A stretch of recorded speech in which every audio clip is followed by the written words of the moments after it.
Okay, so let me try to explain to you how I deal with the sourdough starter.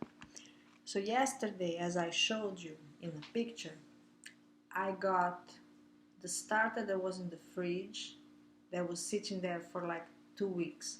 So that will be exactly the same thing that your friend gave to you, so you have that little bottle. And I took 1 or 2 tablespoons and I put in 100 grams of water and 100 grams of flour. So I just add it to the water, dissolve it completely, and then add the flour. So when you do that, you are feeding the yeast and bacteria with flour, and it's gonna start growing. So what you do then, you're gonna realize that as time goes by, the starter is gonna rise, bubble up, all the way up, and then it's gonna collapse.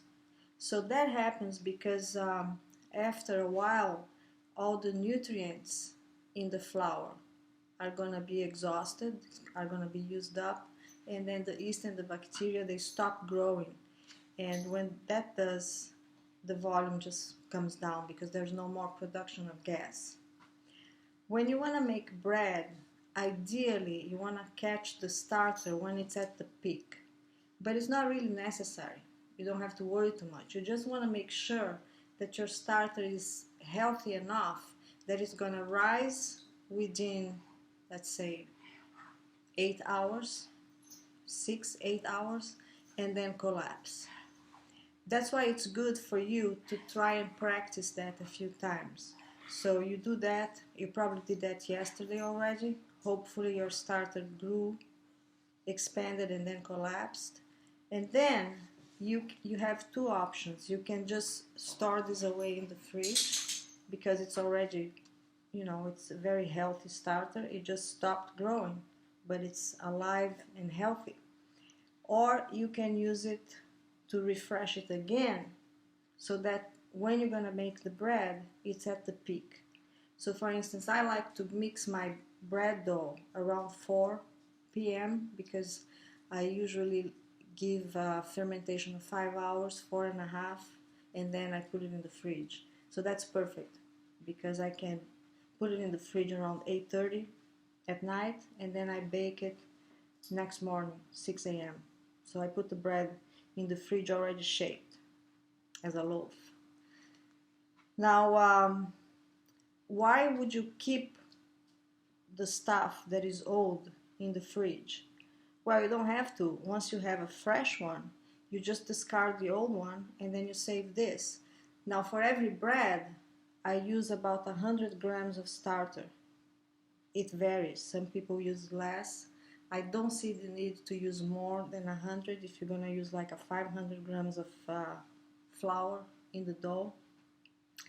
So you always want to have enough starter going that you can remove some for your bread and have some left over to save. So I usually do this, I don't even think about it. 100 grams of water, 100 grams of flour, a little starter. That I know I have enough to make a bread and then save the rest in the fridge.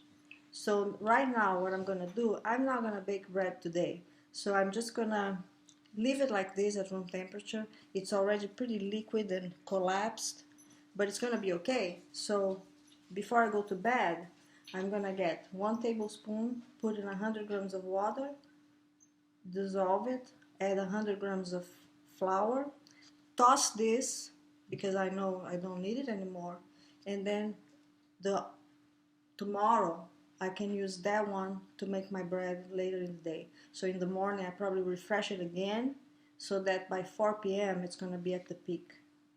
I hope this helps.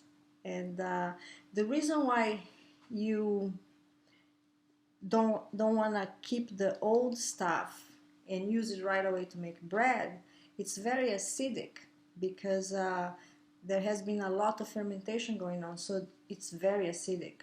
You want to refresh it so that everything is growing at its peak when you make the bread. Okay?